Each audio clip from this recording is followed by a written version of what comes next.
All day today, we've been talking about a very sensitive subject. It's not only impacting families, but entire school districts in Arizona. And it's something, frankly, that can't be ignored after 88 teen suicides in 2 years in our state. ABC 15's Sonu Wasu is live at Teen Lifeline for us, a crisis call center for teens and families who just need to talk to someone. And Sonu, it's been very busy.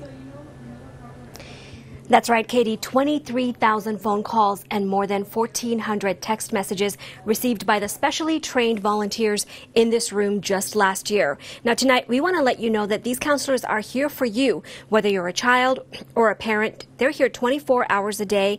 Every single day, these volunteers hearing from children who are just at that breaking point, some as young as 10 years old. Now, parents who have lost their beloved children to suicide will tell you being able to really listen can truly make all the difference when it comes to our children. If he was the kid, if another kid was being bullied, he was going to go stand up for that kid. If there was a kid that was left out, he was going to say, come with us. Ben and Denise Denslow are still mourning the loss of their child, 15-year-old Jacob Denslow, who lost his battle with depression and took his own life.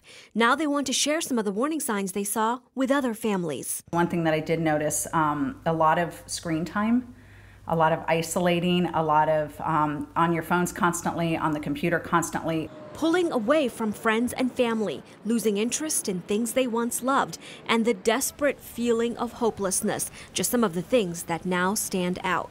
It's hard for me to understand that kids are feeling that way, but they are. The Denslows tried to get help. Jacob was hospitalized at least twice, but only for 5 days, when this mother knew her son needed more time, more counseling and care. Denslow says the uphill battle with insurance companies made it impossible to get that care, so they did their best at home, even going so far as to remove Jacob's bedroom door so they could keep a closer eye on him. And for a moment, they thought their plan was working. He was smiling, he was laughing, he was making plans with friends. The night before we put the door back on his room because we thought he was doing better, and the next day he was gone. Nobody told us that that's a sign.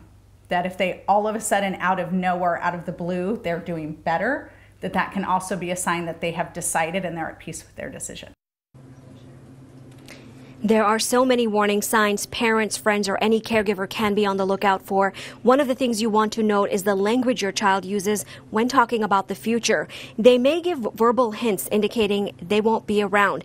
They may start giving away prized possessions, or as we saw in Jacob's case, they may suddenly be very cheerful again.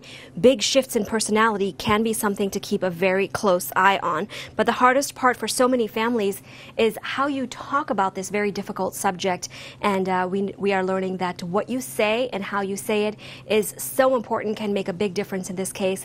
We'll get into that coming up in our continuing coverage on this issue tonight at 6. Reporting live from Teen Lifeline, Sonu Wasu, ABC 15, Arizona. So many resources for families, too, on their website. Sonu, thank you. Again, we want you to know you are never alone in this.